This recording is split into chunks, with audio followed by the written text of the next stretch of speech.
Ya, bismillah. Assalamualaikum warahmatullahi wabarakatuh. Alhamdulillah. Alhamdulillahi ala ihsani.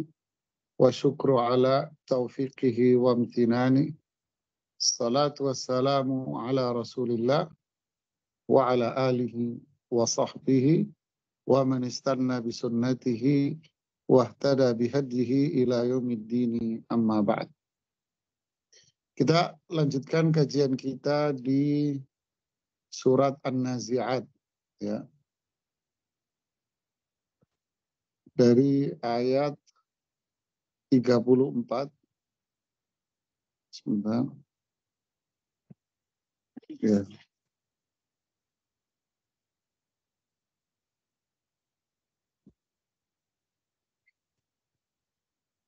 Saya bacakan dulu di ayat 34 dengan terjemahnya. A'udzu billahi minasyaitonir rajim. Fa idza ja'atit tammatul kubra.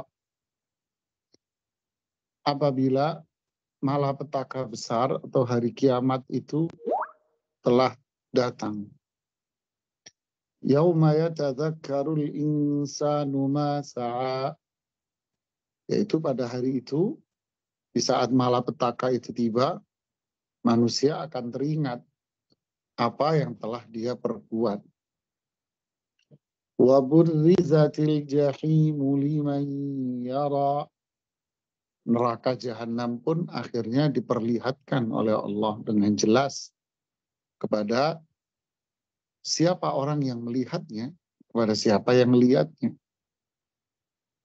Fa'amma man tagha.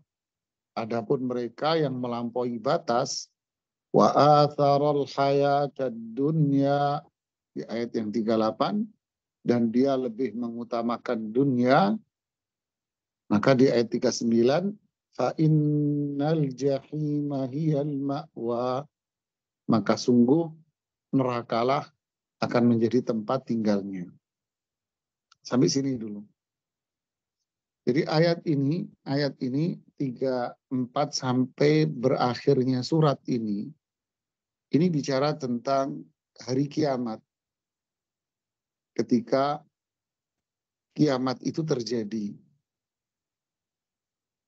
Kemudian ayat ini juga bicara tentang di saat hari kiamat manusia akan terbelah menjadi dua kelompok. Ya. Manusia akan menjadi dua kelompok.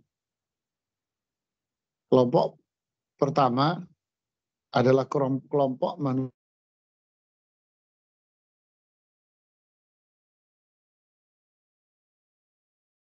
sebutkan ciri-ciri mereka yang akan memasuki neraka jahanam. Kemudian kelompok yang kedua adalah kelompok manusia yang akan masuk surga. Kemudian Allah jelaskan ciri-ciri mereka yang masuk surga. Lalu ayat ini berbicara tentang kapan hari kiamat yang seperti ini itu terjadi. Maka jawabannya adalah tidak ada seorang pun yang mengetahuinya. Kecuali Allah. Kemudian berikutnya, ayat ini menjelaskan tugas dan kewajiban seorang Rasul. Begitu pula tugas dan kewajiban setiap manusia. Kira-kira ini gambarannya.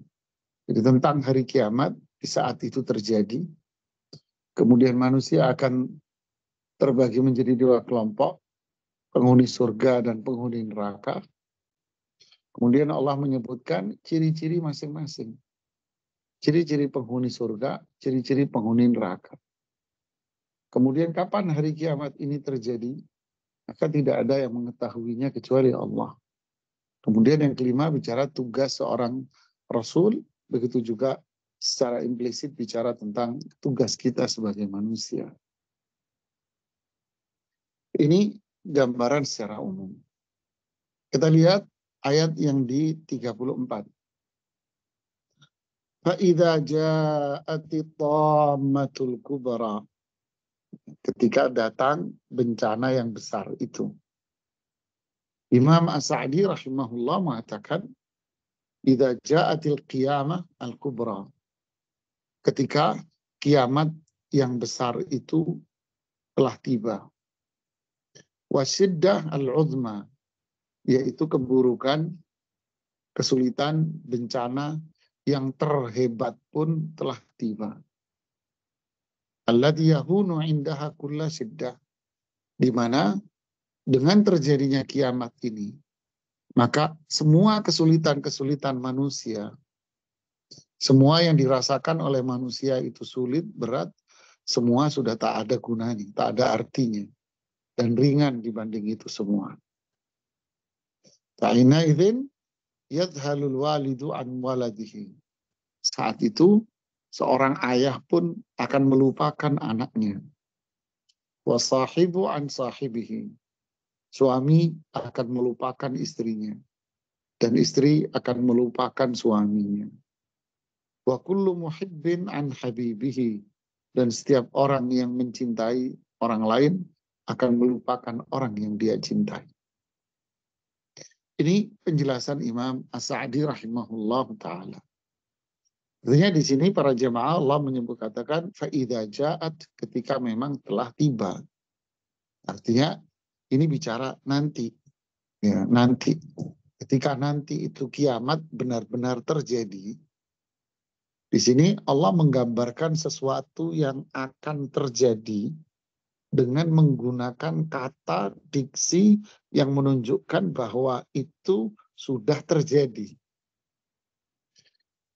Ya, kalau dalam bahasa Inggris saya nggak paham, ya nggak ngerti. Jadi sesuatu yang akan terjadi digunakan oleh Allah kata yang harusnya menggunakan kata yang akan terjadi. Tapi di sini Allah menggunakan sesuatu yang akan terjadi, digunakan oleh Allah kata yang seolah-olah itu sudah terjadi. Nah, di sini ja'a menggunakan kata fi'il madhi, kata kerja yang lampau, yang sudah terjadi. Padahal hari kiamat itu akan terjadi. Ada rahasia apa ini dari sisi sastra Arab? Maka dalam bahasa Arab ini menunjukkan bahwa sesuatu yang akan terjadi, lalu digunakan diksi kata yang sudah terjadi, maka ini menunjukkan bahwa yang akan terjadi itu adalah sesuatu yang pasti terjadi. Ini bahasa Arab ini kaya, ini sastra ini luar biasa. Jadi fa'idha ja'ati tamatul kubra, ketika kiamat itu nanti akan terjadi, berarti memang kiamat itu pasti akan terjadi. Pasti akan terjadi. Ya. Suka nggak suka, pasti kiamat itu akan terjadi.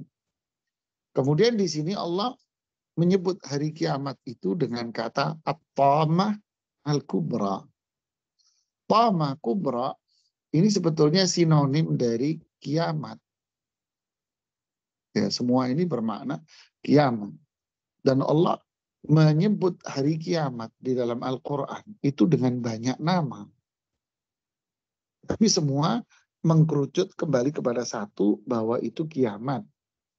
Contoh, Al-Qiyamah disebut memang kiamat, kiamat. Dan ada surat sendiri kan, namanya surat Al-Qiyamah. Dan hari kiamat disebut pula dengan nama As-Sa'ah. Sa'ah artinya kiamat. Disebut pula dengan nama Al-Qari'ah. Itu kiamat maknanya. Disebut pula dengan nama Sakhah. Fa'idha ja'atis sakhah. Sakhah. Kiamat itu artinya. Disebut pula di sini dengan nama Tammah. Itu juga kiamat artinya. Jadi semua ini disebut kiamat itu satu, disebut dengan banyak nama. Ali bin Abi Thalib radhiyallahu ta'ala anhu mengatakan, yang dinukil oleh banyak para ulama tafsir termasuk Imam Ibnu Katsir, mengatakan bahwa sesuatu kalau memiliki banyak nama, menunjukkan bahwa itu adalah sesuatu yang sangat besar sekali. Sesuatu yang sangat besar. Ini, jadi namanya banyak, menunjukkan kembali ke satu. Lalu kenapa kok diberi nama yang banyak? Karena setiap nama memberikan spesifikasi atas terjadinya hari itu. Memberikan spesifikasi sendiri. Contoh, al-qiyamah disebut kiamat, disebut qiyamah. Qiyamah itu berasal dari kata sesuatu yang memang qama, berdiri, terjadi. Artinya memang hal itu, kejadian itu akan terjadi. Sa'a itu jam waktu yang menunjukkan bahwa hari kiamat itu waktunya, jamnya memang sudah ditentukan. Siapa? Allah yang tahu saja. Qari'ah itu suara yang begitu keras yang membuat telinga ini, gendang telinga kita ini, telinga kita nggak akan mampu untuk menerimanya. Memang iya, kejadian-kejadian itu begitu dahsyatnya, benturan, kemudian suara keras itu tidak akan mampu diterima oleh kupingnya manusia, suara itu. Tama itu seperti yang diterjemahkan tadi. Tama di sini diartikan dengan apa tadi? Mana tadi terjemahannya? Malapetaka, bencana yang sangat besar sekali diartikan. Tama, bencana. Al-Kubro, waduh, begitu hebatnya bencana ini terjadi. Memang kiamat itu adalah bencana yang sangat hebat, di mana tatanan alam semesta ini akan berubah, total perubahannya. Bumi yang kita lihat yang bulat ini akan berubah menjadi bumi ini akan menjadi rata. Ya kan, langit yang kita lihat selama ini sangat indah akan pecah semuanya. Matahari, bulan, bintang-bintang, semuanya ini akan hilang. Laut, airnya akan keluar semua dan berubah menjadi api dan meluap ke daratan. Terjadi gunung, seperti yang kita jelaskan pada pertemuan-pertemuan yang lalu. Begitulah, tatanan ini sudah berubah total, luar biasa, sehingga ini adalah bencana toma, bencana yang maha dahsyat, luar biasa. Ya. Makanya di surat Al-Hajj itu kan disebutkan bencana yang hebat ini menjadikan apa? Menjadikan orang tua itu lupa akan anaknya. Menjadikan seorang suami akan melupakan istrinya. Istri akan melupakan anaknya, melupakan suaminya. Orang yang cinta melupakan siapa yang dia cintai. Orang yang hamil langsung lahiran saat itu. Orang perempuan yang menyusui akan meninggalkan bayi yang dia susui. Kalian akan melihat manusia itu kayak orang mabuk sempoyongan. Padahal dia tidak mabuk. Karena dahsyatnya apa yang terjadi di saat itu. Nah, inilah yang disebut dengan nama Qamah Kubra. Jadi ketika kiamat itu terjadi. Lalu pada ayat 35, saat itu yauma, yaitu di saat kiamat itu terjadi, sudah meletus semua ini, sudah puncaknya kiamat terjadi. Apa yang terjadi dengan manusianya? Jadi di alamnya. Bagaimana dengan manusia? Ya tadakkarul insanu ma sa'a. Saat itu baru sadar manusia itu atas apa yang dia perbuat. Nah, ini terjemahnya. Imam Sa'di mengatakan, ya tadakkarul insanu ma sa'a. Saat itu manusia sadar atas apa yang dia perbuat. Yaitu maksudnya fid dunya, di dunia. Dia sadar apa yang dia perbuat di dunia.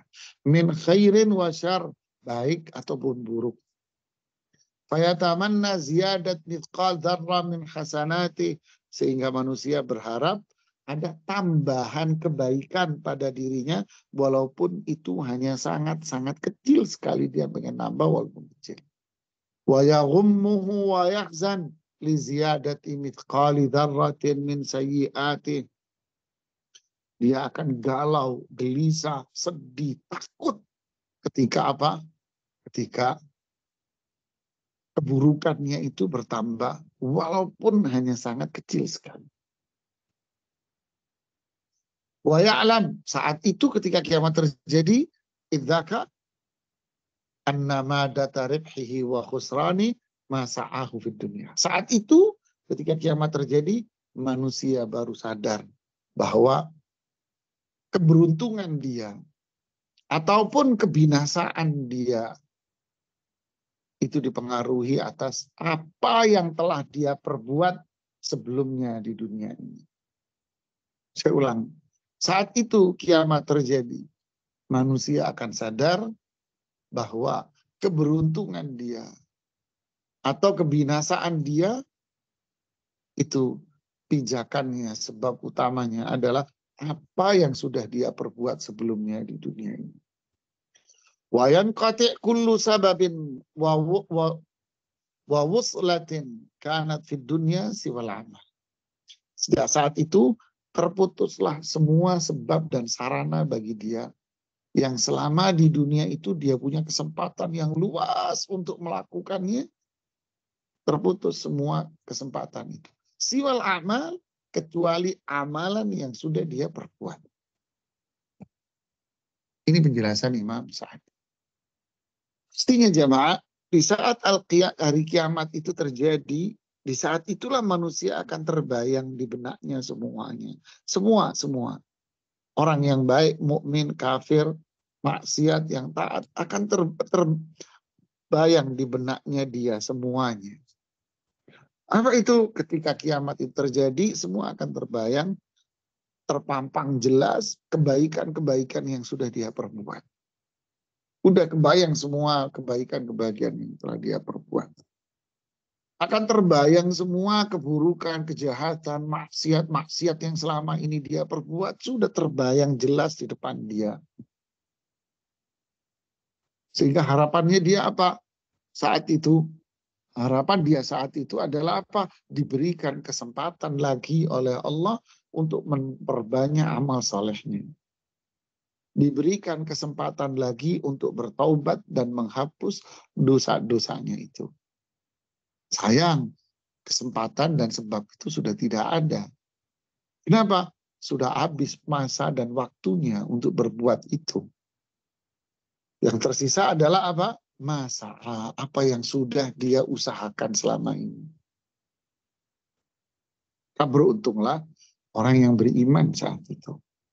Dan merugilah orang kafir, orang musyrik, orang yang hidupnya bergelimang maksiat, saat itu sudah rugi.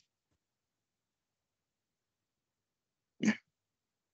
Pastinya penyesalan saat itu sudah tak ada gunanya. Ya. Dan artinya saat itu sudah tidak ada kesempatan lagi untuk berbuat. Tidak ada. Berarti apa tujuan Allah menyampaikan ini semua kepada kita? Tentu agar melahirkan bahwa kiamat itu pasti terjadi. Tujuannya apa yang kedua? Tujuannya adalah agar kita memperbanyak amal saleh sebelum kiamat itu terjadi. Paling tidak kiamat kecil deh. Apa kiamat kecil itu? Kematian. Sebelum itu terjadi, perbanyak amal. Karena amal inilah yang bisa menyelamatkan kita. Disitulah yang menjadi tolak ukur seseorang itu dikatakan beruntung dan seseorang itu dikatakan merugi dari amalnya dia sudah. Amal saleh dia, tauhidnya, taatan dia kepada Allah dan Rasulnya. Inilah faedahnya. Oh, apa itu? Memperbanyak amal saleh. Subhanallah. Subhanallah. Kemudian ini menjelaskan bahwa faedah yang ketiga bahwa dunia yang selama ini manusia banggakan. Dunia yang selama ini manusia harus cari sampai ke ujung manapun dia akan kejar. Keluarga yang selama ini dia banggakan, yang dia cintai. Nanti di akhirat Semua ini tak akan manfaat. Nanti ketika hari kiamat tiba, nggak manfaat. Menjelang seseorang meninggal, tak akan manfaat. Apakah berarti sekarang harus ditinggalkan semuanya? Tidak, nggak boleh. Terus apa? Gunakan harta untuk amal saleh dan ketaatan kita kepada Allah. Jadikan keluarga kita adalah bagian dari tabungan akhirat kita nanti di akhirat. Yaitu melahirkan anak-anak yang saleh. Yang bisa manfaat buat kita ketika kematian kita tiba. Nah, inilah ayat yang 35 secara umum.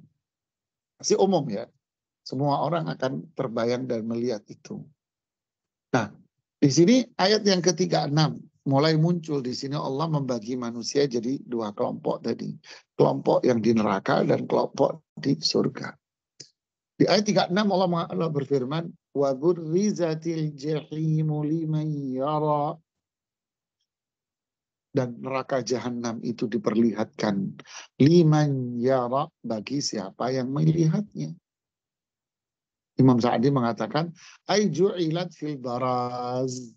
Baraz yaitu zahira likulli ahad.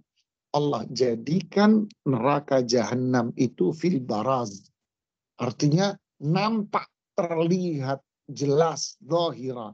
Bagi siapa? Siapapun melihat neraka di hari kiamat itu. Loh, saya pikir Ustaz buat orang yang kafir atau bakal masuk neraka saja. Tidak, penjelasan Imam Sa'di nggak begitu. Zahira likulli ahadin. Nampak jelas bagi setiap orang.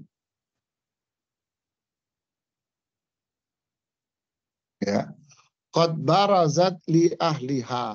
Dan neraka itu nampak juga buat siapa? Bagi yang menduduki tempat itu, yang menjadi penghuni neraka.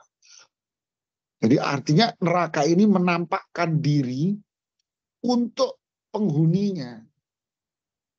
Loh. Maksudnya yang pertama, neraka itu akan terlihat. Beda antara terlihat ya. Terlihat oleh siapa? Semua orang. Tapi nerakanya sendiri menampakkan diri untuk para penghuninya. Wasta'addat li akhdihim. Dan neraka pun siap untuk nyomot penghuninya. Oh, ini teman gue nih, katanya nerakanya. Oh, ini penghuni saya nih. Siap mencomotnya, siap untuk li'akhdhiha. Imam Sa'di menggunakan kata akhdhi, ngambil. Siap-siap untuk ngambil. Muntazirah li amri rabbiha. Nunggu perintah Allah untuk nyomot. Allahu Akbar. Ini penjelasan Imam Sa'di ya. Kita lihat penjelasan Imam Ibnu Katsir kayak apa. Ibnu Katsir mengatakan demikian. Azharat linnazirina fara'ahan nasu iyanan. Neraka menampakkan kepada semua orang yang melihatnya. Sehingga semua manusia akan melihat neraka itu dengan mata kepalanya. Nanti di hari kiamat. Ya, semua manusia akan mampu melihat neraka dengan mata kepalanya. Semua manusia, Ibnu Katsir mengatakan demikian. Subhanallah. Kemudian yang lainnya, para ulama yang lain mengatakan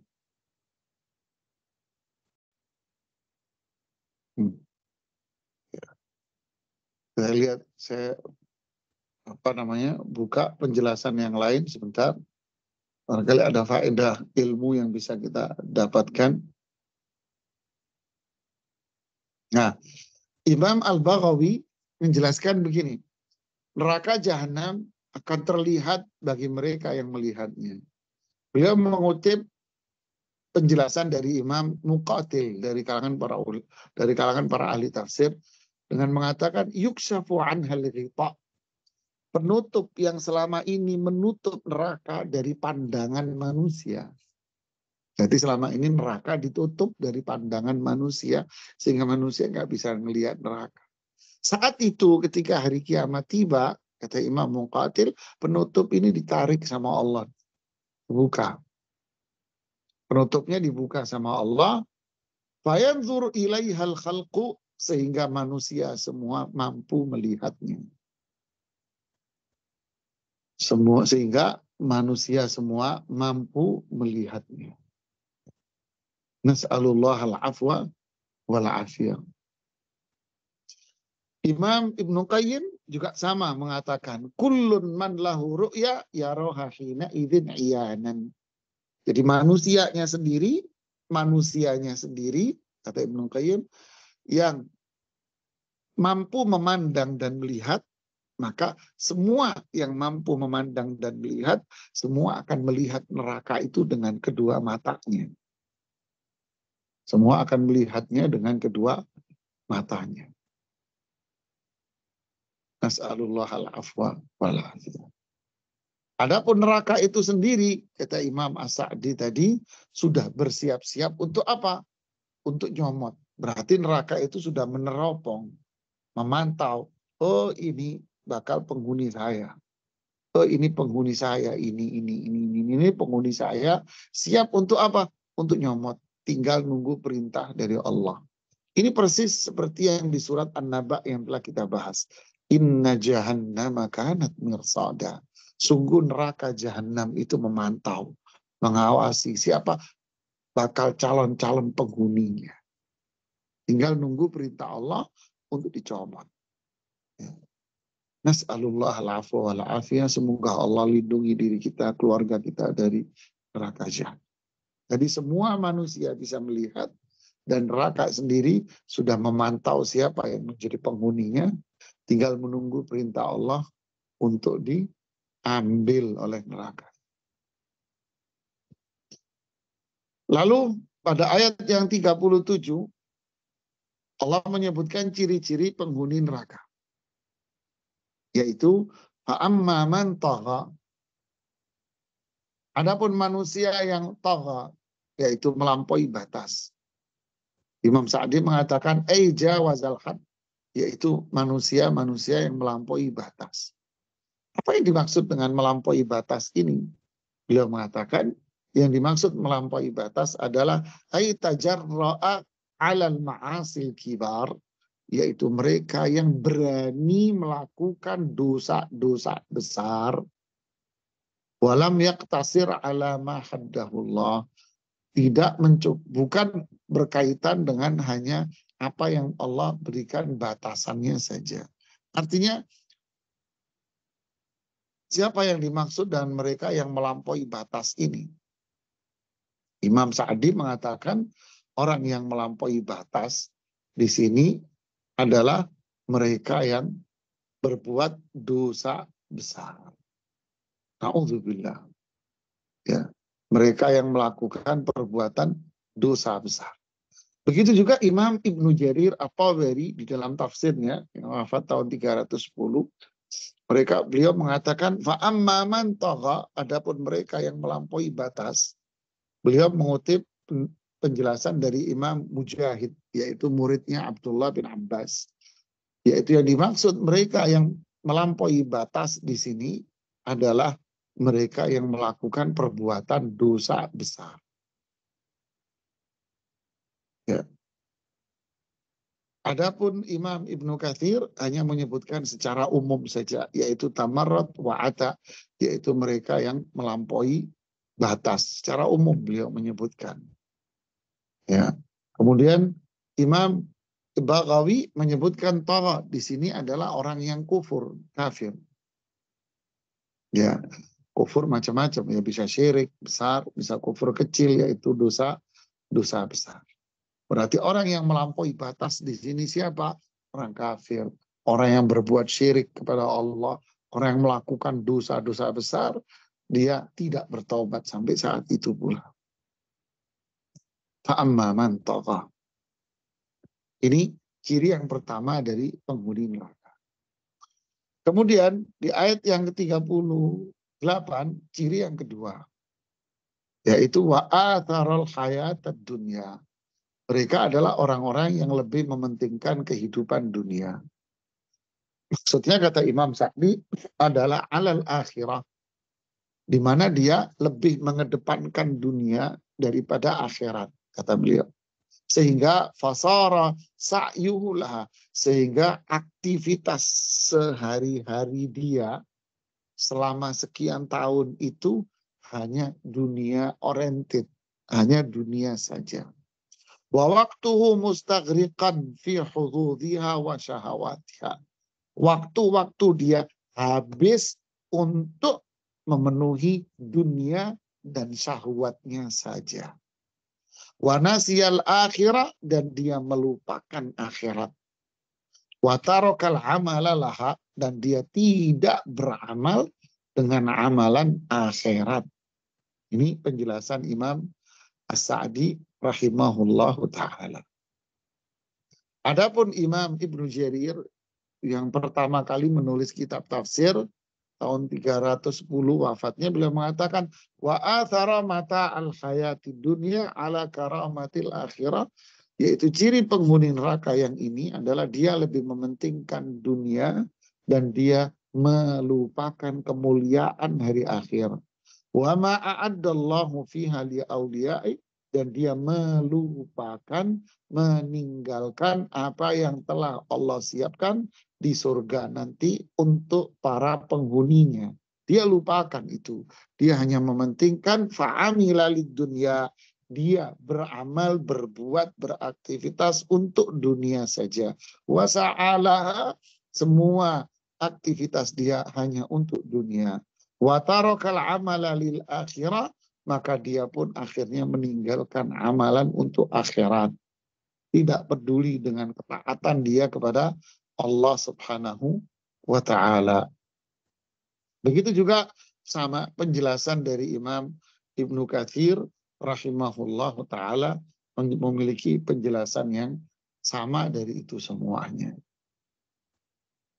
Subhanallah. Jadi ini apa namanya, penghuni siapa? Penghuni neraka itu.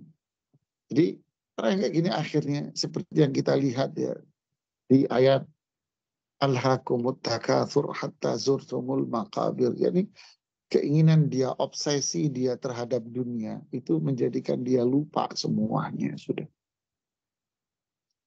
Ya, dia ngerti agama enggak, taatan enggak, sholat pun bolong-bolong, mungkin dia tidak sholat juga, zakat juga enggak keluar, atau keluar juga ada tendensi sekedarnya daripada tidak, ya mendingan.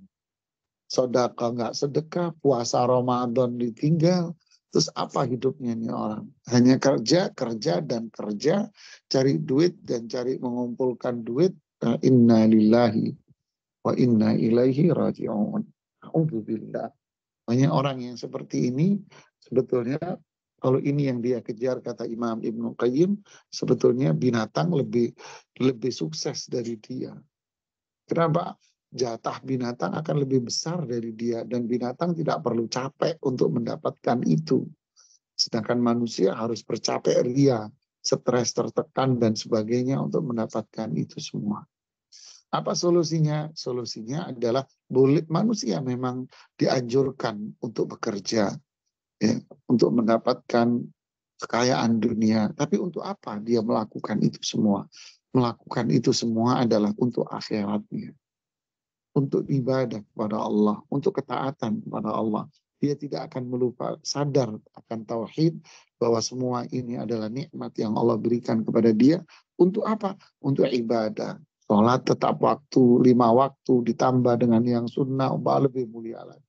Zakat dihitung dengan tepat, sedekahnya dikeluarkan, puasanya kalau perlu ditambahi dengan yang sunnah, haji bukan dia akan lakukan, lebih malah sering dia melakukan ibadah haji, bisa ada yang setiap tahun, ada yang 2 tahun sekali, ada yang 3 tahun sekali. Masya Allah, dia akan melakukan ketaatan ini. Ini yang mulia bagi orang-orang yang seperti ini. Kemudian berikutnya adalah ancamannya bagi mereka yang toga. Berarti yang pertama, toga hidupnya maksiat, semua dosa-dosa besar, kufur, syirik, maksiat. Kenapa dia kufur, syirik, maksiat? karena dia mementingkan dunia. Nah, yang kedua, karena dia mementingkan dunia. Maka akhirnya apa? Innal jahima hiyal ma'wa.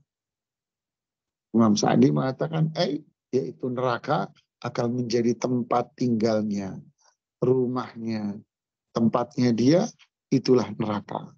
Dan itulah akhir dari perjalanan dia. Wal'iyadzubillah. Na'udzubillah. Nah, adapun mereka orang yang beriman, lain. Mereka yang beriman, dia memiliki sifat-sifat yang berbeda. Ya, orang yang beriman memiliki sifat-sifat yang sangat berbeda sekali. Makanya kesimpulannya jamaah, apapun bentuk sosok atau pelajarannya, setiap orang yang berpaling dari syariat Islam, jauh dari Allah, pasti dia akan berada dalam bencana dunia dan akhirat. Ya, akan berada dalam bencana dia di dunia dan bencana di akhirat. Waliyahudzubillah. Ya, na'udzubillah. Ya, semoga Allah Subhanahu wa taala selamatkan diri kita dari bencana-bencana ini semua. Dan Allah jauhkan diri kita dari syirik, dosa-dosa besar, dan Allah mudahkan kita untuk bertaubat kepada. Ya, kita lanjutkan di ayat yang berikutnya karena bahasannya cukup panjang tentang mereka yang menjadi calon penghuni surga. Allah sebutkan beberapa ciri-cirinya yang luar biasa, yang patut untuk kita sedikit jabarkan di pertemuan yang berikutnya insya Allah. Barakallahu fikum. Ya, silakan kalau ada yang mau bertanya. Jazakumullah khairan Ustaz atas paparannya pada ayat 34 sampai 39 Ustaz ya barusan. Iya. Baik, kepada para peserta di Zoom yang ingin bertanya, silakan.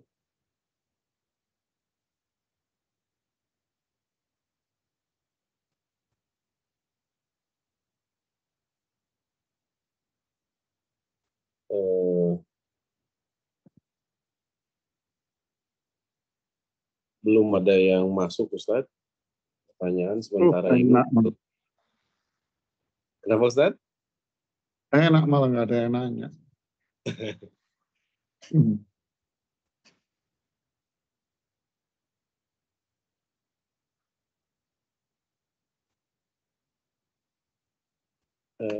Anda ingatkan kembali bagi yang ingin bertanya silakan, yang ingin bertanya langsung melalui Zoom silakan menyalakan videonya bagi Irfan dan Akhwat untuk menutup videonya, atau yang ingin bertanya melalui chat silakan dikirimkan, bisa personal ke Ana dikirimkan.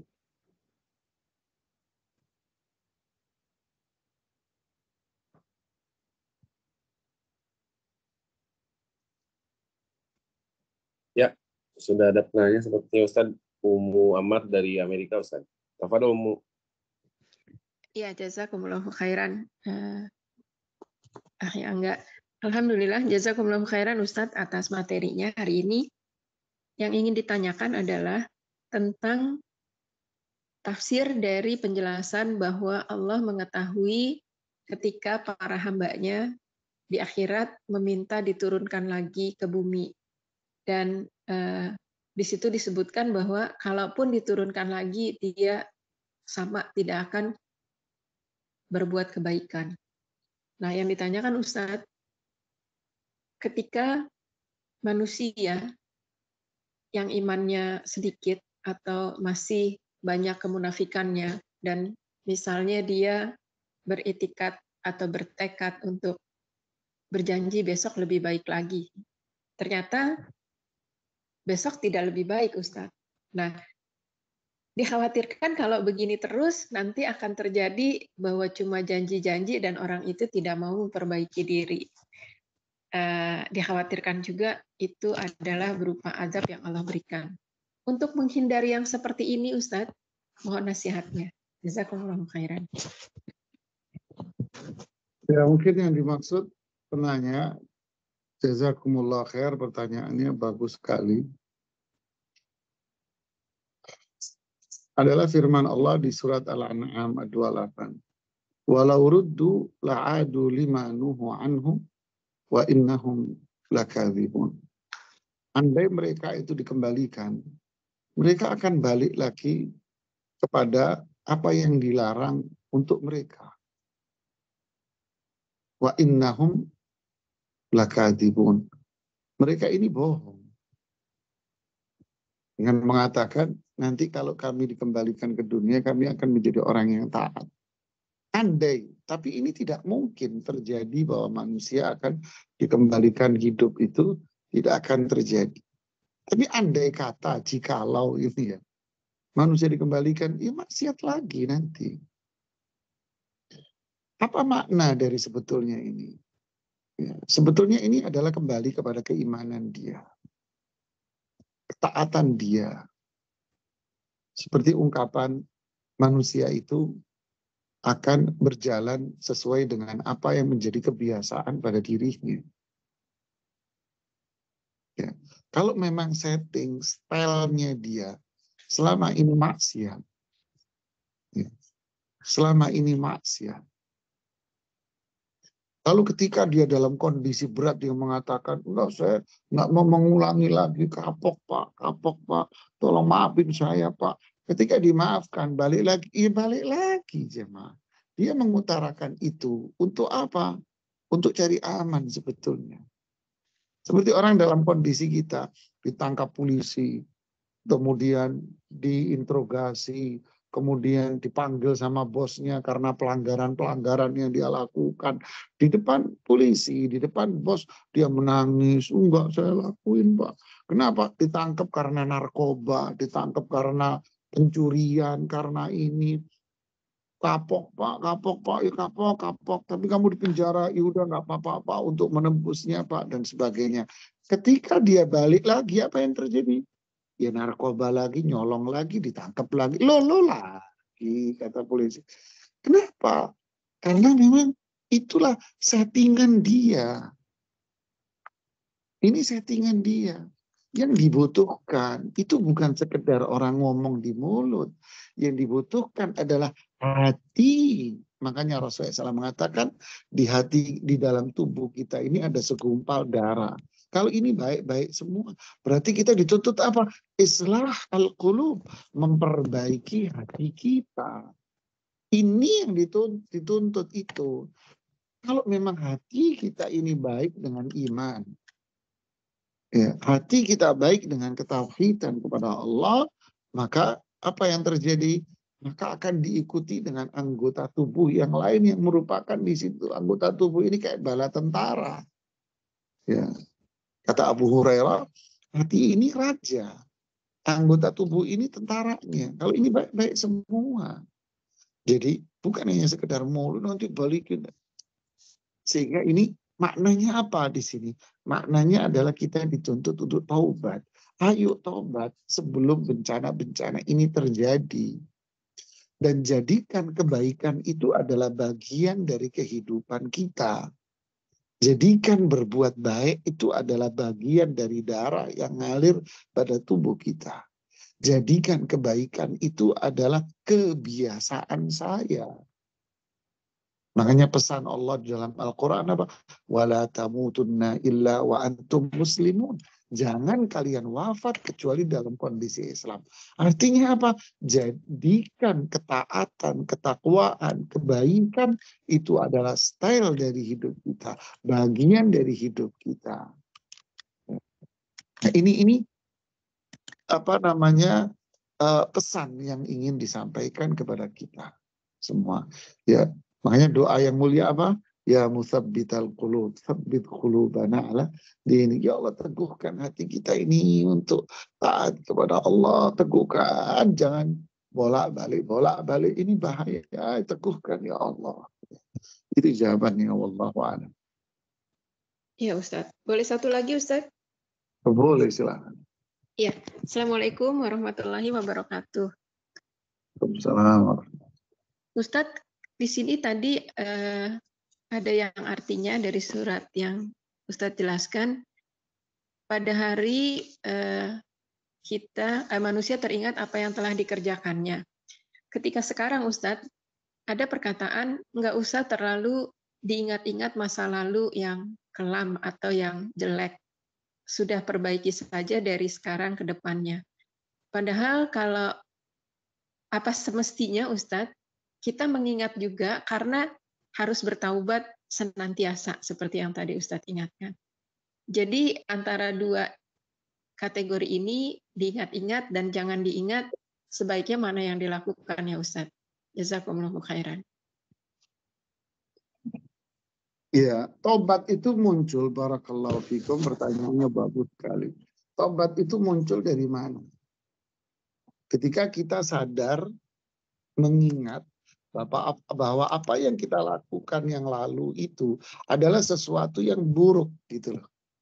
Fa'tarafu bidzambihim. Nanti di akhirat baru dia ngaku, ya nggak manfaat lah. Makanya muncul syarat taubat itu penyesalan. An-nadamu taubah.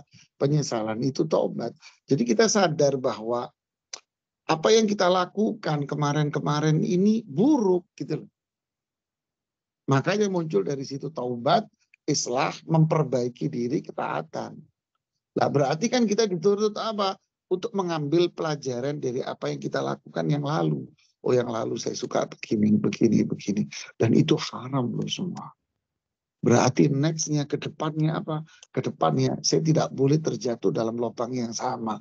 Ini bahaya, dulu saya sudah cukup, sekarang jangan. Sekarang apa? Ini, oh di sana banyak duri, oh ini bahaya nih. Kemarin-kemarin saya terjebak di sini. Sekarang saya harus sebelah sini. Nah, jadi pengalaman itu guru yang berarti buat siapa? Buat diri kita. Syekh Muhammad Shalih Utsaimin mengatakan ketika beliau berbicara tentang hari Arafah haji. Bilang apa? Di hari Arafah, haji itu adalah waktu untuk berdoa. Lalu beliau bilang apa? Manusia saat itu seorang muslim adalah dokter untuk dirinya sendiri. Ini kalimat yang indah. Seorang muslim adalah dokter untuk dirinya sendiri. Dia tahu bahwa kemarin saya banyak dosa. Dosa saya begini, dia tahu itu. Makanya dia bertobat, menghadap Allah, menyesal, berdoa agar Allah memaafkan, menghapus semua kesalahan dia. Dan hari esok, jangan sampai saya terulang lagi. Nah inilah, mengingat untuk apa? Untuk merubah. Mengingat untuk apa? Untuk menjadi yang terbaik. Mengingat untuk apa? Untuk taubat kepada Allah. Ya, bukan mengingat untuk cerita-cerita sama orang. Apa itu sekarang ditampilkan habis pengajian? Apa itu pengajian yang berbicara mantan pemusik, mantan ini, berbagi pengalaman hijrah? Ya, maksiat kok diceritain. Ya, orang maksiat nggak boleh ada cerita-ceritain kepada orang lain. Itu semua untuk diri saya. Bukan untuk konsumsi orang lain yang sehingga dia bisa bercerita ke sana kemari. Jadi apa namanya? Jadi konsumsi buat orang tampil di mimbar sana sini. Bukan. Ya, ini jawabannya wallahu a'lam. Satu darurat boleh Ustaz? Afan. Boleh. Ya. Assalamualaikum warahmatullahi wabarakatuh. Ustadz, belakangan ini di sosial media atau di televisi swasta ada siaran yang tanda kutip siaran itu Islami, judulnya, kemudian menghadirkan seorang ustazah yang kelihatannya masih anak-anak juga. Kemudian isinya kiri kanan ngalor ngidul Ustaz. Apakah boleh kita menyebarkan dengan menyebutkan namanya orang tersebut kepada grup-grup keluarga supaya menghindari jangan mengikuti kajian itu? Mohon nasihatnya Ustaz, jazakumullahu khairan.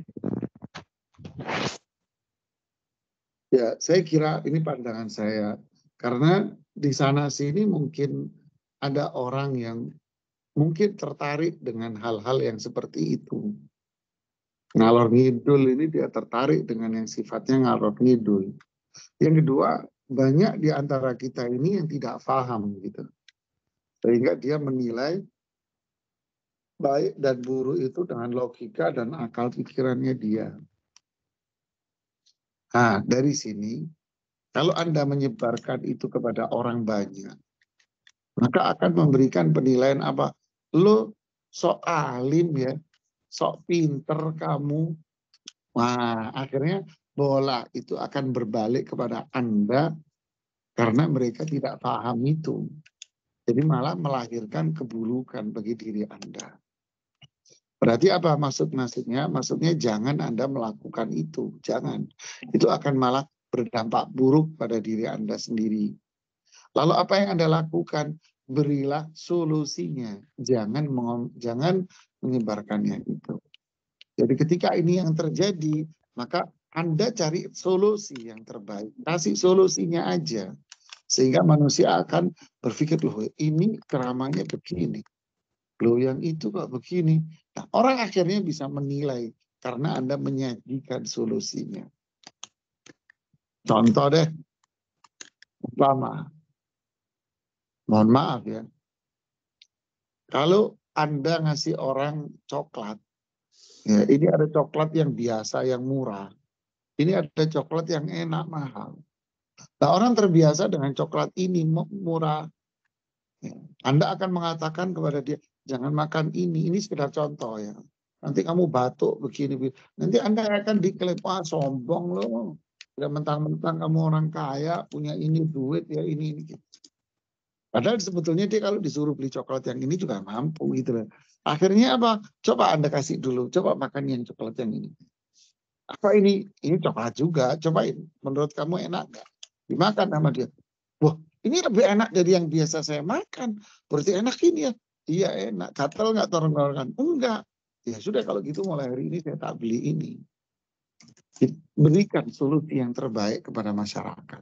Kenapa? Karena kita ini dihadapkan kepada pola masyarakat yang menganggap dianya sudah guru, sudah pintar.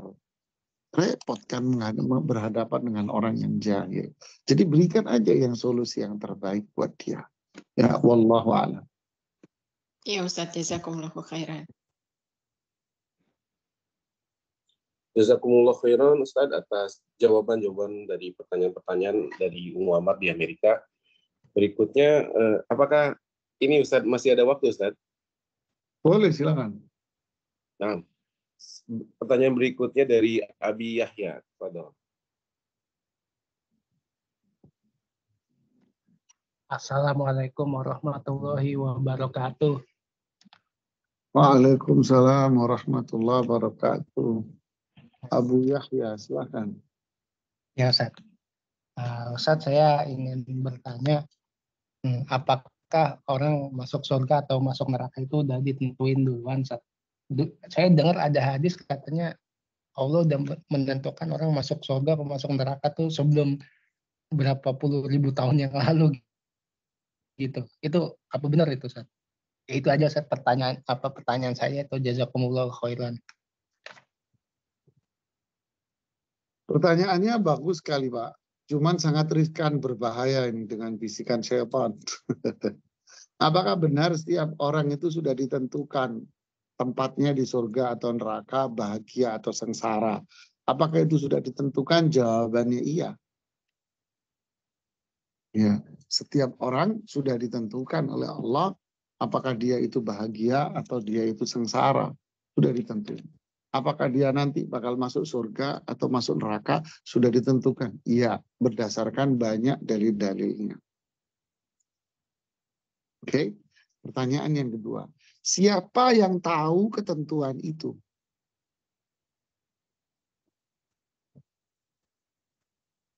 Allah yang tahu ketentuan itu semua. Apakah Rasulullah SAW tahu ketentuannya? Tidak, nggak tahu. Nggak tahu. Yang tahu berarti hanya siapa? Hanya Allah. Sudah, kita nggak tahu. Berarti kewajiban kita, lalu apa yang harus kita sibukkan? Kita menyibukkan diri dengan catatan itu yang di sisi Allah, atau kita menyibukkan yang lain? Berarti jawabannya kita menyibukkan diri kita dengan apa? Dengan apa yang menjadi kewajiban kita. Nah, disinilah Allah mengutus Nabi dan Rasul. Allah menurunkan Al-Quran. Allah menjelaskan, oh ini baik, ini buruk, ini dilarang, ini dibolehkan. Ya, Semua dijelaskan sama Allah ini dengan lewat wahyunya kepada Rasul SAW, dan Rasul SAW menjelaskan kepada kita. Allah tidak menjelaskan menurunkan kepada Rasulullah, dan Rasulullah pun tidak menjelaskan kepada kita dengan tempat kamu sudah di neraka loh, tempat kamu sudah di surga loh. Tidak.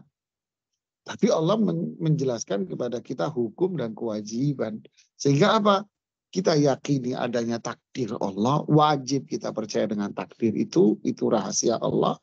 Yang kedua, kita punya kewajiban untuk apa? Bertauhid, dan kita punya kewajiban iman, dan kita punya kewajiban apa? Beramal saleh sesuai dengan tuntunan Rasulullah SAW. Ini fokus kita di situ, Pak. Ya, kecuali memang wahyu dari Allah, Rasulullah SAW yang menentukan Abu Bakar di surga, Umar di surga, Utsman di surga, Ali di surga, Abdurrahman bin Auf di surga, Talha bin Ubaidillah di surga, Abu Ubaidah di surga. Disebutkan satu-satu, ya kan? Zubair bin Awam di surga, Sa'id bin Zaid di surga, disebutkan satu-satu sama Rasulullah SAW. Ini memang kewenangan, hak prerogatif Allah yang untuk menentukan itu semua. Tapi yang para sahabat semua pada akhirnya dijamin surga. Yang lain, wahyu sudah terputus. Akhirnya seperti yang tersebar di video-video ini. Habib fulan, bapakku, mbahku setiap hari masuk surga. Lah, dia cerita gajah naik becak, kelihatan apanya kan gitu kan. Nah, kelihatan apanya? Kelihatan bohong, yang mana ada gajah naik becak. Jadi kewajiban kita ini apa? Kewajiban kita adalah pelajari wahyu yang Allah turunkan kepada Rasul, pelajari sunnah Rasulullah SAW, petunjuk Rasul, seperti para sahabat dulu. Kewajiban kita mengamalkan. Lalu apa? Berdoa semoga Allah menjadikan kita bagian dari penghuni surga, semoga kita dijauhkan dari azab neraka. Wallahu ta'ala. Jazakumullah khairan, Cak. Assalamualaikum warahmatullahi wabarakatuh. Assalamualaikum warahmatullahi wabarakatuh. Jazakumullah khairan Ustaz atas jawaban pertanyaan apakah terakhir itu Ustaz? Karena belum ada yang bertanya lagi sepertinya Ustaz. Kalau nggak ada ya terakhir.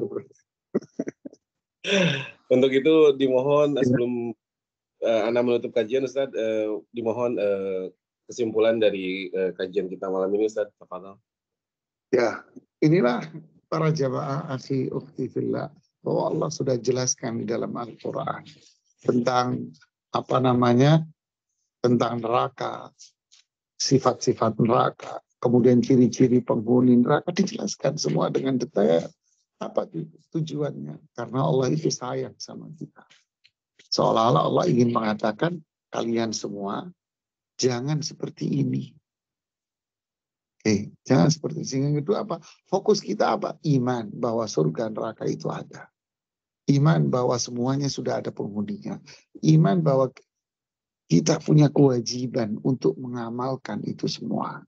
Kita beramal atas wahyu ini. Kewajiban kita menjalankan apa yang Allah dan Rasulnya perintahkan kepada kita. Menjauhi semua yang dilarang oleh Allah dan Rasul. Ini fokus kita sampai akhir hayat kita dengan doa terus kepada Allah. Semoga Allah meneguhkan hati kita untuk tetap berada di atas syariatnya. Kita tutup dengan doa kafaratul majlis. Subhanakallahumma bihamdik, asyhadu an la ilaha illa anta, astaghfiruka wa atubu ilaik. Assalamualaikum warahmatullahi wabarakatuh. Waalaikumsalam warahmatullahi wabarakatuh.